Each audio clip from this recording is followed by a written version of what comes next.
Wrestling has a funny way of showing you what's planned and what actually survives when things get real. Start with WrestleMania 19. Brock Lesnar walks into his first WrestleMania main event against Kurt Angle, and from the outside, it already feels like a collision of two legit athletes going way too hard for a scripted show. Angle brings that Olympic-level precision, Lesnar brings raw power, and the match ends up pushing both of them further than expected. But the part people still talk about isn't just the match. Earlier that day, Lesnar gets talked into something he hadn't done in a while, a shooting star press. He'd used it before, stopped for a reason, and didn't really want it back in his WrestleMania plan. Still, he goes for it. He climbs the ropes late in the match, commits fully, and comes down wrong. Badly wrong. He lands on his head and neck in a way that instantly changes the mood in the building. But somehow, he shakes it off and finishes the match anyway. No drama, no pause, just muscle memory and pride carrying him through. And backstage after that, it wasn't celebration. It was people immediately checking on him, surrounded, trying to figure out how he was even still standing.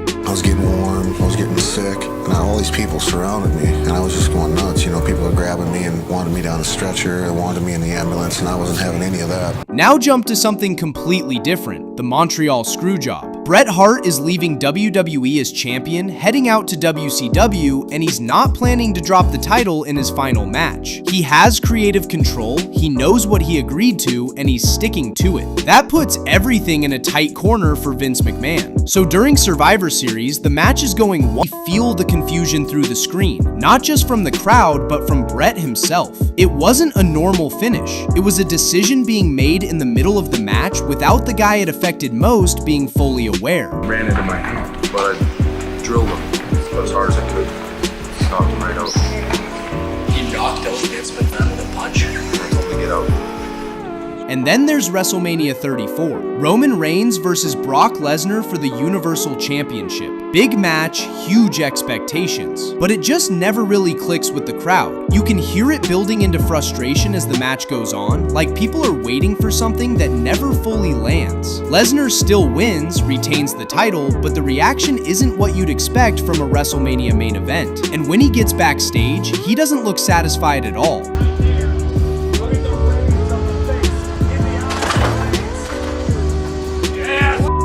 More annoyed than anything. Like the whole thing didn't match the moment it was supposed to be. For someone like Vince McMahon, that kind of reaction from a top star normally wouldn't slide. But with Lesnar, things are always a bit different. Reports later said they spoke it out and moved on, but the mood from that night stuck with people. Then there's a smaller moment, but a very real one. Kofi Kingston in a triple threat with John Cena and Randy Orton on Raw. The finish was supposed to be a punt kick setup. Simple idea. Get Kofi in position, Orton lands it, match ends. But timing slips for a second. Kofi doesn't land exactly where he needs to be. Just a small misread, but enough to throw the whole finish off. So Orton adjusts in real time and goes straight into an RKO instead. And in the middle of that, you see frustration spill over. Orton leans in and calls him out while he's down. Not scripted, just heat in the moment. Goes for the RKO, connects!